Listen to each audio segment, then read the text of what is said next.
Hello everyone, this is Suman Mehta, your SS teacher, and today we will read the content Economy and Society, that is the part of the Russian Revolution, chapter 2nd of History. Let's start the topic. Economy means अर्थव्यवस्था and society means समाज, यानी समाज और अर्थव्यवस्था का आपस में क्या संबंध है, और ख़ास करके रशियन रेवोल्यूशन में यानी रूस के संदर्भ में. At the beginning of the 20th century, the vast majority of the Russian people were agriculturists. 20वीं शताब्दी की शुरुआत में रूस की ज़्यादातर जनसंख्या कृषक थी, यानी खेती करती थी. About 85% of the Russian Empire's population earned their living from agriculture. रूस की 85% जनसंख्या अपनी आजीविका कृषि से कमाती थी. This proportion was higher than in most European countries. ये जो इसका अनुपात था ज़्यादा खेती करने वाले लोगों का यूरोप के दूसरे देशों से बहुत ज़्यादा था. फॉर इंस्टांस, उदाहरण के लिए, in France and Germany the proportion was between 40%. France और जर्मनी में इनका ये अनुपात यानी खेती करने का अनुपात 40% था, जबकि फ्रांस में 40% और 50% यहाँ पर जर्मनी के अंदर लोग जो है अपनी आजीविका कृषि से कमा रहे थे. In the empire cultivators produce for the market as well as for their own needs. यहाँ पर रूस के साम्राज्य में ज़्यादातर जो कृषक थे यानी किसान लोग थे, वो न केवल मार्केट के लिए अनाज उगाते थे बल्कि अपनी ज़रूरतों को पूरा करने के लिए भी अनाज उगाते थे. And Russia was a major exporter of grain. यहाँ पर रूस जो है ज़्यादातर अपने अनाज को एक्सपोर्ट करता था दूसरे देशों को, ताकि सब लोगों को फूड मिल सके.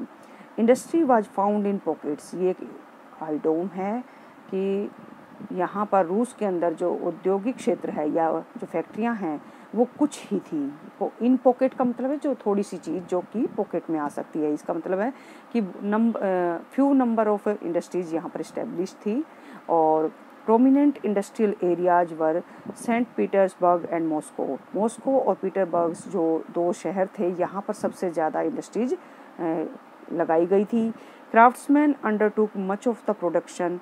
ज़्यादातर उत्पादन हाथ से तैयार किया जाता था क्राफ्ट्समैन के through. But large factories existed alongside craft workshops. जहाँ भी ये क्राफ्ट वर्कशॉप थी यानी हाथ से काम करने वाले कारीगरों की दुकानें थी छोटी छोटी, उनके आसपास ही बड़ी फैक्ट्रियाँ लगी हुई थी. Many factories were set up in the 1890s. 1890 में ज़्यादातर फैक्ट्रियाँ लगाई गई थी. When Russia's railway network was extended. जब रूस के अंदर रेलवे का विस्तार किया गया था.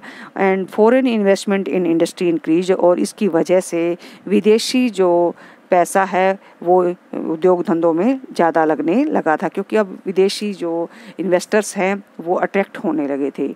कोल प्रोडक्शन डबल्ड. और ऐसे में यहाँ पर कोयले का उत्पादन दुगना हो गया. आयरन एंड स्टील आउटपुट क्वाड्रप्ड, यानी कि यहाँ पर 4 गुना हो चुका है. क्वाड्रप्ड का मीनिंग यहाँ पर क्या है, 4 फोल्ड्स, यानी 4 गुना हो चुका है.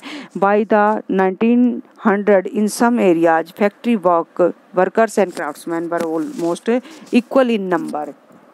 यहाँ पर 1900 में कुछ ऐसे फैक्ट्री जगह थी जहाँ पर फैक्ट्री वर्कर्स और क्राफ्ट्समैन जो है बिल्कुल बराबर संख्या में रह रहे थे, यानी कि क्राफ्ट्समैन और वर्कर्स की संख्या एक बराबर हो चली थी. और ये शो कर रहा था कि अब फैक्ट्रीज ज़्यादा से ज़्यादा यहाँ पर इस्टेब्लिश होने लगी थी. Most industries was the private property of industrialist. ज़्यादातर जो भी फैक्ट्रियाँ लगाई जा रही थी वो प्राइवेट प्रॉपर्टी थी, किसी न किसी इंडस्ट्रियलिस्ट की यानी उद्योगपति की. Government supervised large factories to ensure minimum wages. सरकार ने हालांकि न्यूनतम जो वेतन होता है वो फिक्स कर रखा था, यानी कम से कम कितना वेतन दिया जा सकता है वो फिक्स था. लिमिटेड आवर्स ऑफ वर्क भी फिक्स किए गए थे, यानी कि सीमित काम करने के घंटे भी बताए गए थे. But factory inspectors could not prevent rules being broken. लेकिन जब भी इन रूल्स को अवॉइड करने की कोई फैक्ट्री ओनर का कोशिश करता तो जो फैक्ट्री इंस्पेक्टर थे वो इनको रोक नहीं पाते थे इन रूल्स को तोड़ने से. In crafts units and small workshops, the working day was sometimes 15 hours. Craft units में और स्मॉल वर्कशॉप के अंदर ज़्यादातर जो काम के घंटे थे वो 15 घंटे सुनिश्चित थे, यानी 15 घंटे के लिए उन्हें काम करना ही पड़ता था, compared with 10 and 12 hours in factory, जबकि फैक्ट्रियों में काम करने वाले जो मजदूर थे उन्हें सिर्फ 10 से 12 घंटे काम करना पड़ता था। Accommodation varied from rooms to dormitories, यहाँ पर जो रहने से लेकर आराम करने तक के कमरों की अलग अलग व्यवस्थाएं की गई थी। Workers were divided social group, workers का जो अलग अलग ग्रुप बने हुए थे, यानी वर्कर्स अलग अलग सामाजिक समूहों में बटे हुए थे। Some had strong links with the villagers from which they came, कई ऐसे वर्कर्स थे जिनका गांव के साथ गहरा संबंध था जहां से वो वापस आए थे, यानी जहाँ अपने गांव को छोड़कर आए थे, तो फिर भी जब भी उन्हें मौका मिलता वो गांव वापस लौट जाते थे। Others had settled in cities permanently, कुछ ऐसे वर्कर्स भी थे जो कि शहरों में परमानेंटली रहने लगे थे। Workers were divided by skill, और वर्कर्स की जो कैटेगरीज थी वो स्किल के बेसिस पर डिवाइडेड थी। एक मेटल वर्कर जो सेंट पीटर्सबर्ग में काम करता है वो याद करता है कि मेटल वर्कर्स को ज़्यादा जो है अरिस्टोक्रेटिक क्लास का वर्कर माना जाता था, जबकि दूसरे वर्कर्स को उससे लोअर फील कराया जाता था, यानी मेटल वर्कर की ज़्यादा एक सोसाइटी में ज़्यादा वैल्यू थी। Their occupations demanded more training and skill, क्यों थी? क्योंकि उनके काम में ज़्यादा प्रशिक्षण की ज़रूरत होती है और ज़्यादा योग्यता की ज़रूरत होती थी, और इसीलिए उन्हें ज़्यादा वैल्यू दी जाती थी। वो women made up 31% of the factory labour force by 1914, 1914 तक औरतें भी फैक्ट्रियों में काम करने वाली औरतों की संख्या 31% तक पहुंच चुकी थी, यानी लेडीज भी अब इस फील्ड में अपने हाथ आजमा रही थी। But they were paid less than man, परंतु उन्हें आदमियों के मुकाबले वेतन बहुत कम दिया जाता था। Between half and 3/4 of the men's wages, या तो इस बीच में जो एक आदमी का वेतन है उसका आधा और उसके 3/4 पार्ट का जो उसका जो सैलरी है, यानी हाफ और 3/4 पार्ट के बीच का जो पार्ट होता है वो उसमें वेजेज फिक्स किए जाते थे वीमेन के। Some workers formed associations to help members in times of unemployment or financial hardship. For such associations very few, कुछ ऐसे भी संस्थाएं बनाई गई थी जो कि मुश्किल के समय में जब रोज़गार नहीं होता था तो वर्कर्स की हेल्प किया करती थी, या उन्हें आर्थिक कठिनाई के समय, यहाँ पर फाइनेंशियल हार्डशिप लिखा हुआ बेटा, इसका मतलब है पैसे की तंगी के समय उनकी हेल्प करती थी। और ये एसोसिएशन थी बहुत कम, यानी कि इनकी संख्या बहुत कम थी, लेकिन जहाँ भी थी ये अपने मेंबर्स की हेल्प किया करती थी जब उनके पास काम नहीं होता था या फिर जब उनके पास जो है पैसे की कमी होती थी, ऐसे में फंड इकट्ठा करके वो उनकी हेल्प करने की कोशिश किया करती थी। डिस्पाइट डिवीजन से, इन विभाजनों के अलावा वर्कर्स जो थे वो हमेशा एकजुट रहते थे। Workers did unite to strike work stop work when they disagreed with employers about dismissal और वर्क कंडीशंस, काम करने की स्थिति अगर उनके अनुरूप नहीं है या फिर किसी को नौकरी से हटा दिया गया है तो ऐसी कंडीशन में, हालांकि ये डिवीज़न अलग अलग डिवीज़न वाले वर्कर्स जो सामाजिक स्तर पर अलग अलग रूप में दिखाई देते थे, लेकिन जब भी मुसीबत का समय आता या फिर कोई ऐसी कंडीशन दिखाई देती कि किसी को नौकरी से निकाल दिया गया है या फिर किसी के काम के घंटे ज़्यादा हैं, तो ऐसी कंडीशन में वो एक दूसरे को सपोर्ट करते थे और काम रोक देते थे, यानी स्ट्राइक पर चले जाते थे, हड़ताल पर चले जाते थे। They disagreed with employers, these strikes took place frequently in the textile industry, और ज़्यादातर ये स्ट्राइक्स कहाँ होती थी? कपड़ा उद्योग इंडस्ट्री के अंदर, यानी कपड़ा जहाँ पर कपड़े बनते हैं।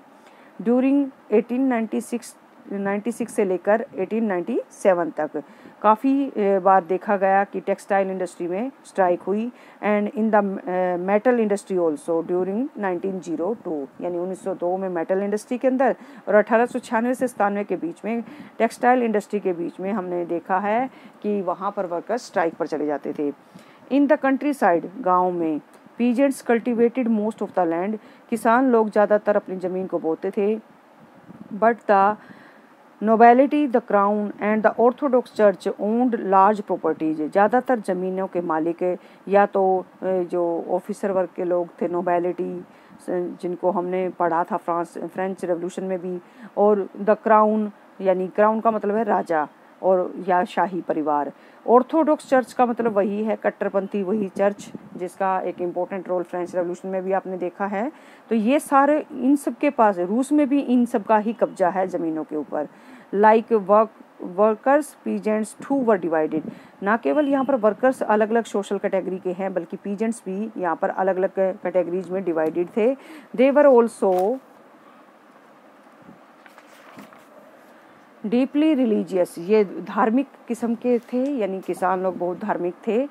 But except in a few cases they had no respect for the nobility, लेकिन कुछ को छोड़कर बाकी लोग जो है नोबेलिटी की रिस्पेक्ट यहाँ पर नहीं करते थे, जबकि फ्रांस में ऐसा नहीं था।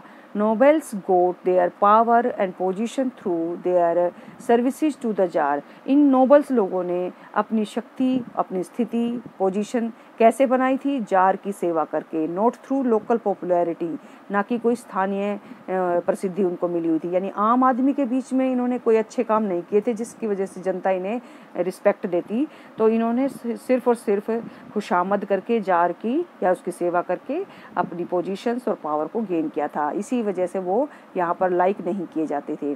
दिस वॉज अनलाइक फ्रांस, ये फ्रांस जैसा नहीं था। फ्रांस में क्या था? Where during the French revolution in Brittany peasants respected nobles, Brittany में जब वहाँ पर क्रांति हुई थी, फ्रेंच रेवोल्यूशन हुई थी, ब्रिटेनी नामक जगह पर जब फ्रांसीसी क्रांति हुई थी, तो उस समय पर वहाँ पर जो किसान लोग थे वो नोबेल्स की रिस्पेक्ट करते थे एंड फोर्ट फॉर देम, और उनके अधिकारों के लिए वो लड़े भी थे। In Russia peasants wanted the land of the nobles to be given to them, जबकि रूस में किसान लोग चाहते थे कि नोबेल्स लोगों की जितनी भी ज़मीन है वो उनको बांट दी जाए, यानी वो उससे उनसे छीनना चाहते थे। फ्रीक्वेंटली दे रिफ्यूज टू पे rent and even murdered landlords, और लगातार उन्होंने रेंट देने से मना कर दिया, किराया देने से मना कर दिया ज़मीनों का, और इसके साथ साथ ज़मींदारों की हत्या करनी भी शुरू कर दी थी। इन 1902 this occurred on a large scale in south Russia, ये घटनाक्रम 1902 में बहुत बड़े पैमाने पर साउथ यानी दक्षिण रूस के अंदर फैल गया। And in 1905 such incidents took place all over Russia, 1905 में आते आते तो ये पूरे रूस में इस टाइप की घटनाएं देखने को मिली। Russian peasants were different from other European peasants in another way, रूस के किसान जो हैं दूसरे यूरोपियन किसानों की तुलना में और भी एक तरीके से अलग थे। They pooled their land together periodically, वो क्रम अनुसार अपनी ज़मीनों को एक साथ बोते थे। And their commune mir divided it according to the needs of the individual families, और उनका जो मुखिया होता था, यहाँ पे कम्यून मीर का मतलब है हेड, जो गांव का मुखिया होता था वो उनकी व्यक्तिगत ज़रूरतों के हिसाब से परिवार का साइज देखकर उनको प्रोडक्शन बांटा करता था, यानी मिलकर काम करना, और उसके साथ साथ जब प्रोडक्शन आता था तो हेड जो है उसको इंडिविजुअल फैमिली की नीड्स के अकॉर्डिंग प्रोडक्शन को डिवाइड करके उनको बांट देता था। ये तो था रूस का, जबकि यूरोपियन सोसाइटी में बाकी जो फार्मर्स थे उनका ऐसी कंडीशन नहीं थी, वो इंडिविजुअल अपनी लैंड को जो है कल्टीवेट करते थे और उसके साथ साथ प्रोडक्शन को लेते थे। नेक्स्ट जो है बेटा, जो हमारा कंटेंट है, सोशलिज्म इन रशिया, रूस में समाजवाद कैसे आया। All political parties were illegal in Russia before 1914, 1914 से पहले रूस में सभी राजनीतिक दलों को गैर कानूनी घोषित कर दिया था राजा ने। The Russian social democratic workers party was founded in 1898, इसको आप अंडरलाइन करते चलेंगे। रूस में एक पार्टी का निर्माण किया गया है, एक राजनीतिक दल की स्थापना की गई है जिसका नाम है समाजवादी लोकतांत्रिक मजदूरों का दल, जो कि 1898 में स्थापित किया गया है सोशलिस्ट पीपल के through, who respected marks idea, जो कि कार्ल मार्क्स को वैल्यू देते थे, यानी कार्ल मार्क्स को अपना गुरु मानते थे। However, because of government policy, it had to operate as an illegal organization. It set up a newspaper, mobilized workers and organized strikes. हालांकि सरकार ने इस राजनीतिक दल को गैर कानूनी दल का दर्जा दिया हुआ था, कहा था कि इस टाइप की कोई भी संस्था नहीं बना सकता, अगर बनाता है तो वो इलीगल है, उसके खिलाफ एक्शन होगा। तो चोरी छिपे इसने अपनी फॉर्मेशन की और साथ ही साथ एक न्यूज़पेपर भी इसने सर्कुलेट करना शुरू किया, जिससे कि वर्कर्स को और स्ट्राइक्स को ऑर्गेनाइज किया जा सके, यानी मजदूरों को और हड़तालों को व्यवस्थित ढंग से चलाया जा सके, उन्हें सही रूप से दिशा निर्देश दिए जा सके। Some Russian socialists felt that the Russian peasants' custom of dividing land periodically made them natural socialists.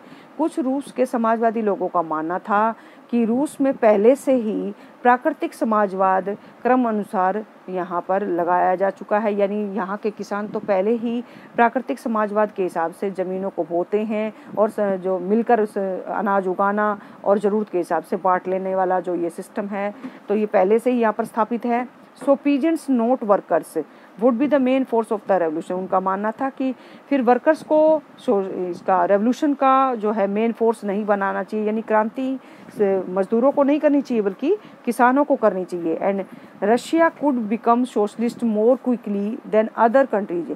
रूस को जल्दी समाजवादी बनाया जा सकता है दूसरे देशों की बजाय। क्यों? क्योंकि यहाँ तो पहले से ही उस टाइप का सिस्टम फॉलो किया जा रहा है। Socialists were active in the countryside through the late 19th century. समाजवादी लोग 19वीं शताब्दी के लास्ट में गाँव में एक्टिव हो गए थे, यानी गाँव में इन्होंने अपने काम करने शुरू कर दिए थे, लोगों को इस तरीके से तैयार करना शुरू कर दिया था कि वो सोशलिस्ट रेवोल्यूशन के लिए उनका साथ दें। दे formed the socialist revolutionary party इन 1900। यहाँ पर इसको आप अंडरलाइन करेंगे कि किसानों का एक राजनीतिक दल बनाया गया है, द सोशलिस्ट रेवोल्यूशनरी पार्टी 1900 के साल में। This party struggled for peasants' rights and demanded that land belonging to nobles be transferred to peasants. इस दल ने ये मांग की कि किसानों को जो है क्या होना चाहिए, सारे अधिकार मिलने चाहिए, उनको अपनी ज़मीनों पर अधिकार होना चाहिए जो कि नोबल्स को मिले हुए हैं। नोबल्स से सारे राइट लेकर पीजेंट्स को सौंप दिए जाने चाहिए। Social Democrat disagreed with socialist revolutionary about peasants. जो सोशल डेमोक्रेटिक पार्टी के मेंबर थे वो सोशल रेवोल्यूशनरी पार्टी के मेंबर से इस बात पर एग्री नहीं हुए कि किसानों को इस टाइप से अधिकार मिलने चाहिए, यानी दो दल आपस में ही एक दूसरे के खिलाफ खड़े हो गए। Lenin felt that peasants were not one United group. Lenin का मानना था, लेनिन कौन था उस टाइम का, एक मेजर लीडर था, ये वर्कर्स की साइड से था बेटा, सोशल डेमोक्रेटिक पार्टी का हेड था। तो उसका मानना था कि किसान लोग जो हैं एकजुट समूह में नहीं हैं, यानी ये अलग अलग उसमें डिवीजन्स में बटे हुए हैं। सम वर पुअर एंड अदर्स रिच। कुछ ऐसे किसान हैं जो गरीब हैं तो कुछ अमीर हैं। सम वर्कड एज लेबरर्स। कुछ मजदूरों के रूप में काम कर रहे हैं, भूमिहीन मजदूर के रूप में काम कर रहे हैं। While others were capitalist. और कुछ ऐसे हैं जिनके पास बहुत ज़्यादा पैसा है। हु एम्प्लॉयड वर्कर्स, जो कि दूसरे वर्कर्स को काम देते हैं।